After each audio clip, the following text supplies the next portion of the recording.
হা মানে আজাদি, না মানে গুলামি। আজাদি না গুলামি।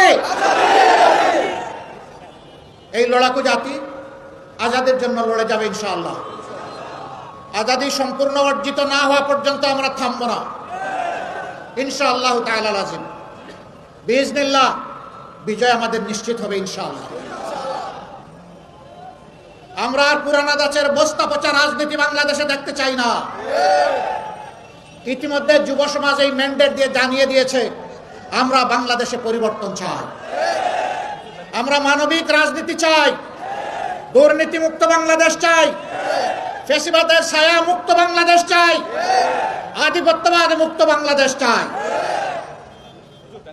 সম্মানিত ভাইরা, যারা জনগণের এই দাবি বুঝতে পারে না, জনগণের বুকের ভাষা বুঝে না, ইনশাআল্লাহ বাংলাদেশের সংগ্রামী জনগণ আগামী 12 তারিখ তাদেরকে বুঝিয়ে দেবে। এই দেশে নতুন একটা পেশা এখন খুব ভালো চলতেছে। এই পেশার নাম কি আপনারা বলতে পারবেন? কি নাম? চাঁদাবাজি। পেশা হবে একজন লোক অফিস আদালতে, মিল, ফ্যাক্টরি, ইন্ডাস্ট্রি, সেক্টর কর্পোরেশনে, শিক্ষা প্রতিষ্ঠানে, দোকানে, সেখানে চাকরি করবে অথবা নিজেই একটা ব্যবসা চালাবে। পেশা হবে আমার কৃষক, তার যন্ত্রপাতি নিয়ে মাঠে চলে যাবে, সেখানে ধান ফলাবে, সেখানে ফল বীজ লাগাবে, সেখানে গাছ লাগাবে। পেশা হবে একজন শিক্ষিত যুবক, শিক্ষিত হয়ে টেক বেসড মেরিটোক্রেসির বাংলাদেশ গড়বে। এটা হবে পেশা।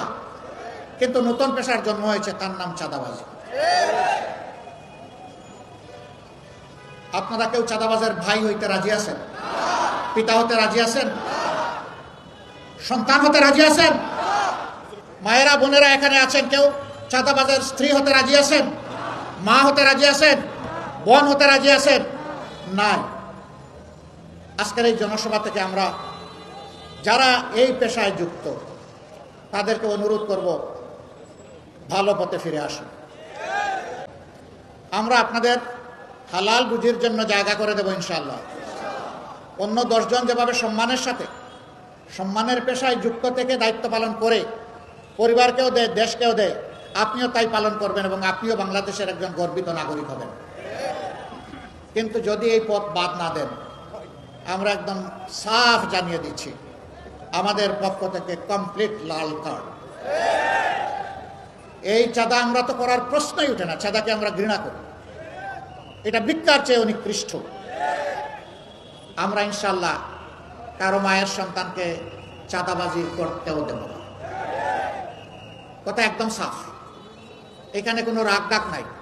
হ্যাঁ, তারা যদি ন্যায়ের পথে, কল্যাণের পথে, স্বাভাবিক পথে, স্বাভাবিক জীবনযাপনের পথে ফিরে আসে, মোস্ট ওয়েলকাম।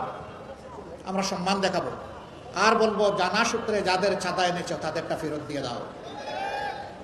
যদি চাঁদা ফেরত দিতে না পারো, তারা যদি ব্যবসায়ী হয়, তাদের কর্মচারী হয়, তার ঋণ পরিশোধ করো। বাকিটা রাষ্ট্র তোমার পাশে দাঁড়িয়ে তোমাকে প্রোটেকশন দিবে ইনশাআল্লাহ। সম্মানিত ভাইরা, অবশ্যই এলাকার মানুষ খুবই ভালো। এই যে নির্বাচনী এলাকার মানুষ শিক্ষিত, ভালো, ভদ্র, মার্জিত। সারা বাংলাদেশে চাঁদাবাজি হলো, এখানে চাঁদাবাজি হওয়ার কথা না। এখানে হয়। হ্যাঁ, আমরা জানি বাংলাদেশের প্রতিটি ইঞ্চি মাটির উপরেই হয়। বন্ধুরা, আমাদের যে সন্তানেরা, ভাইয়েরা, বোনেরা, মেয়েরা বুক চিতিয়ে যুদ্ধ করে আজ একটা বাংলাদেশ এনে দিল, নতুন বাংলাদেশ, তোমরা তাদের প্রতি কি সম্মানটা দেখালা? আমি আপনাদেরকে কথা দিচ্ছি, এখানে অনেক দাবি দেওয়ার কথা বলা হয়েছে। দেশ, রাষ্ট্র, রাজনৈতিক সংগঠন, প্রতিষ্ঠান, রাজনীতিবিদ সারা বাংলাদেশের মধ্যে জুলাই আন্দোলনের সবচেয়ে বড় গণহত্যা হয়েছে এখানে। ইনশাল্লাহ এই জায়গার ঋণই আমরা পরিশোধ করব সবার আগে। আপনারা যে সমস্যাগুলোর কথা বলেছেন, আলহামদুলিল্লাহ আপনারা এগুলা তুলে রাখেন। আল্লাহ যদি আমাদেরকে সুযোগ দেন, আমরা কথা দিচ্ছি, আমাদের দুয়ারে দুয়ারে আর অফিস আদালতে আপনাদেরকে ঘুরতে হবে না ইনশাআল্লাহ। আজ যেমন এসেছি, অতীতে যেমন শহীদ পরিবারের, পঙ্গু যোদ্ধাদের পরিবারের পাশে এসেছি, আগামীতেও আপনাদেরকে খুঁজে বের করে আপনাদের সাথে বসবো, ডায়ালগ করব, সবাই মিলে সমাজের সমাধান করবো ইনশাআল্লাহ।